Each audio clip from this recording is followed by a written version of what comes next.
Welcome back to the Lights Out podcast, bedtime stories for boys and girls around the world. Good evening, boys and girls. Are you ready for bed? Are you all snuggled up and ready for the Lights Out bedtime story? Well, you're in for a treat tonight, as we have part 18 of Fing by David Williams, and tonight's chapter is called Double Trouble. Now, of course, the important thing to remember with honkopotamuses, or rather honkopotami for the plural, is that a bubble is just the beginning. A bubble means there is a lot more to come. Mr. Meek looked down to see a huge jet of air shooting out from between his feet. Psst!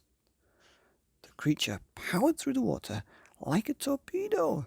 Psst! Whoosh! Despite hitting 100 miles an hour, the Fing was still not letting go to Father's finger. Winky wonky woo, what? Oh! If you thought things couldn't get any worse, then think again. In fright at all the commotion, a flock of one-winged birds took off from a tree in which they'd been nesting. Cluck, cluck, cluck. Having just one wing each, not between them, that would be plain silly. They spun through the air, whacking the poor man across the face. Thwack, thwack, thwack. Ow, ow, ow. Before they nosedived into the water. Splish, splash, splosh. This served to continue the chain reaction. The one-winged birds plunged into the lake, attracted the attention of another creature lurking in its depths. The two-headed croco. It also had its own entry in the Monsterpedia. The croco was not unlike a crocodile, but instead of having a head and a tail, it had two heads and no tail. Two hungry, huge mouths to feed meant double trouble.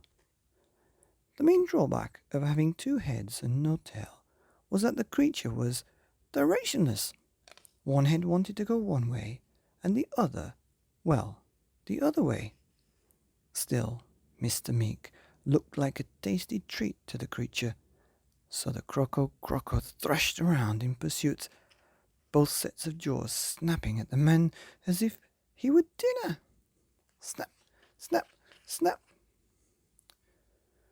What with the Fing biting his finger, the honkopotamus blasting bottom bubbles from below, the one-winged birds dive-bopping from above, and of course the croco snapping at his heels, Mr. Meek was beginning to think that this might be the end. "Help!" he cried. "Please, can someone take this Monsterpedia book back to the library? There's a fee to pay." Shouting didn't help one bit. In fact, it made things worse, much worse. The shout woke up another animal. Not just any animal. Oh, no. Mr. Meek had woken up the deadliest animal in the world. The end of chapter 18 of Fing by David Williams, Double Trouble. Here on the Lights Out podcast, bedtime stories for boys and girls and, well, poor Mr. Meek around the world. Good night.